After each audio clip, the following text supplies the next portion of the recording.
What thoughts are you having right now that don't serve you? They don't serve your bigger future. Judge them, analyze them. They are not you. There's two of us in there. Welcome to the Dean Graziosi Show. All success starts right here. Today, I have a message that I'm going to tell through a story with my daughter. So last weekend, and yes, this has to do with success, has to do with happiness. When I say success, I want you to have a full, rounded definition of success. Money without happiness, money without health, health without money, all of it's a pain in the ass unless you have all of it. So why not work on the core? Work on the foundation. Like I always say, all success starts here, because all success starts with your habits and your values. Before the magic money machines, before the businesses, before the grit, before the grind, you need the habits. So let me tell you this story. One of the greatest things ever taught, I believe, is what Earl Nightingale so simply put in The Strangest Secret, that we are nothing more than the sum total of our thoughts. Now we know that, we hear it, you've heard me share it, you've read about it, but how does it actually stick in your life? How does it work in your life? Are you aware that you are nothing more than the total of your thoughts? You will become the person that follows or obeys the thoughts that you have. If you have thoughts of scarcity, of thoughts of getting taken advantage of, get thoughts of being the victim, get thoughts of have thoughts of being an entrepreneur who can handle anything, an entrepreneur who could just go to the ends of the earth and do what it takes. I mean, everything starts with a thought. But let me just share this with you. My daughter and my son and I went to Utah last weekend fishing. Fishing was one of the things we did. We just wanted to hang out, get out of the heat, and it's still hot here in Arizona. So we wanted to get out. So we jump on a plane and we go to Park City, Utah, having an amazing time. We go fishing, we learn how to fly. I hire some coaches to help my kids to get better. Dear friends actually helping. We did outdoor sports, we went bowling, we did all this great stuff. Long story short, my daughter's 11. And whether you're a parent or not, I'm just telling you, I had no idea that girl drama starts at about 10. It's like the plane lifts off the ground at 10 and girl drama starts. Girls are getting in cliques. Girls are making fun of other girls. It's and I'm not saying that girls like boys are bad, but boys are kind of wanting off to play sports at this age and Fortnite. Anyway, the drama starts. So my daughter is very, like I was, she needs everybody to like her to feel good about herself. Now, I work on that all the time, telling her, she needs her own self-worth, but she's 11 and we're working on it. So, long story short, we're coming back on this Sunday, and she wants to come back to go to a yoga class with 3 of her friends that she's kind of on the edge with. They're kind of cliquey, great girls, amazing girls. But that's just the way it is. It doesn't make any kids better. My daughter's not any better than any of those other girls. But she wanted to really go, and it was important to her. And she said, Dad, I really want to go to this yoga class and then lunch after, and I can bond with these girls. It'll just make it so much easier in school because I really like them. And one of them she felt bad for because she's moving and she really likes her, all this stuff. So I cut this trip short. I said, okay, Bree, you want to go back for that? I understand. I was your age once. Let's change the flight. So we changed the flight. Now I'm giving you this back story so you have context here. Now we changed the flight to get there with an hour's cushion. I cut things kind of close. But we had an hour and a half cushion. We get to the airport. The flight's delayed for an hour. We didn't fly private. We flight commercial. We just had fun. We went up there, but we were an hour late. So now we're an hour late, and did you ever fly into planes? They're not super small, not super big, but they can't handle the big roll-on bags, so you got to leave them in the jetway, and then they have to you basically have to check the bag.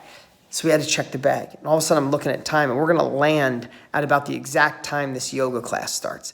And it was so important to my daughter. I get it. And you might say, it was a dumb yoga class. No, it was more to that. 11-year-old girl trying to, do the right thing. It was a big deal to her. So all of a sudden, now why am I telling you this whole story? Because I watched my daughter say, Dad, we're not going to make it. Dad, we're going to be late. And I watched the stress. And I watched the feeling in her belly when she was telling herself we weren't going to make it.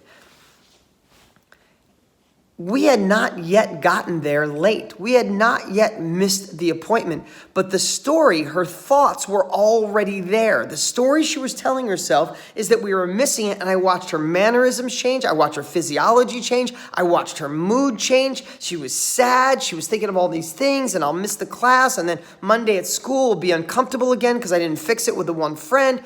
All of those thoughts. One thing, a delay in the flight triggered 15 other thoughts. She wasn't even my regular daughter. She was sitting there sad. So we're going, and I said, here's what I told her. I said, Bree, now kids don't want lessons all the time. As adults, we want them because we want to go faster. But I said, Bree, wouldn't it be better to think that we're going to make it? No matter what, we're going to make it there on time? Because whether we make it there on time, I'd rather have the better thought on the way than being sad. So in my head, all I kept saying is, however we're going to do it, we're going to make it. The flight's going to go a little quicker. We're going to get the bags quicker than we thought. I'll drive quicker. We'll get there. And I was fine. And I do this all the time, but I've had 50 years of being on this earth to figure it out. She's 11.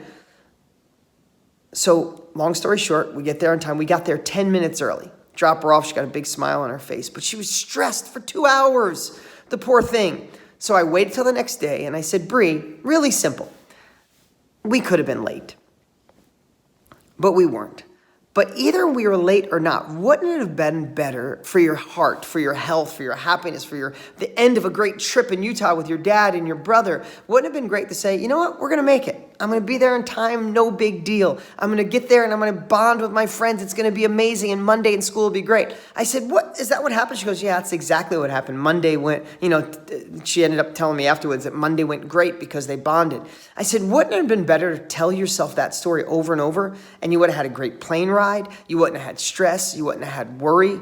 And she's like, wow, Dad, that's the first time I really understand what you say about being the witness of your thoughts or looking at your thoughts or judge your thoughts.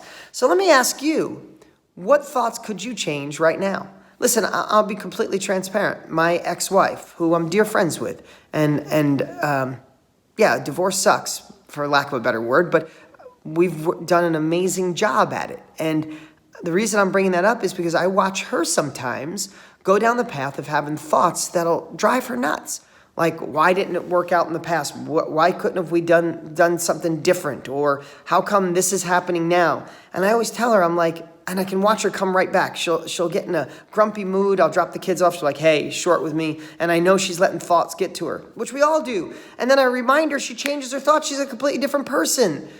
I remember listening to Wayne Dyer when he got diagnosed with leukemia. That's not what he passed away of, but when he got diagnosed with leukemia, he said he remembers telling himself, oh my God, I'm sick. I have leukemia. I'm not going to make it. And he felt like shit. He said, wait a minute. I have leukemia either way. The end result's going to be the same either way. So I'm just going to think I'm going to beat it. I'm going to be healthy. I'm going to be the example for leukemia victims or people with that disease. He changed it, and all of a sudden he was the happiest guy you ever saw with leukemia. Only because he changed one thing, his thoughts. So back to you. What thoughts are you having right now that don't serve you? They don't serve your bigger future. Judge them, analyze them. They are not you. There's two of us in there. Remember, you have double conversations all the time. You're not schizo. We have two conversations. You know, you can be walking in a room while simultaneously you're saying, wow, why did they wear that? Or wow, this is a weird color painting that they put up on the wall. Like, you know, we have two thoughts always going on in our head. So with those two thoughts, divide one to analyze your thoughts and be like, why the hell would you think that? Why would you think we're going to be late, miss it, and my friends aren't going to like me, when you can think I'm going to be on time and my friends are going to love me? One makes you feel happy, one makes you feel like shit. One can say, I learned from a bad relationship and my next one's going to be amazing, or my past relationship, I screwed up, I suck, and I'm always going to be miserable. One makes you happy, one makes you sad. Wayne Dyer could have said, I have leukemia, this sucks, I'm going to be sick, I'm going to die. Or, I have leukemia, I'm going to beat it, and I'm going to still inspire the world. One makes you sad, one makes you happy. One makes you empowered, one takes away your power. Which one do you want? I'm asking you right now to think about this. What are the stinking thoughts that you're having in your head that are holding you back, causing you pain, making you suffer, and not allowing you to go to the next level? Analyze your thoughts this week more than ever before in your life. That's my message. I appreciate you guys. What's up? What's up? Hey, before you go, you need to watch these next few videos. They're absolute game changers. Hurry up and click right over here and watch them, and I'll see you there.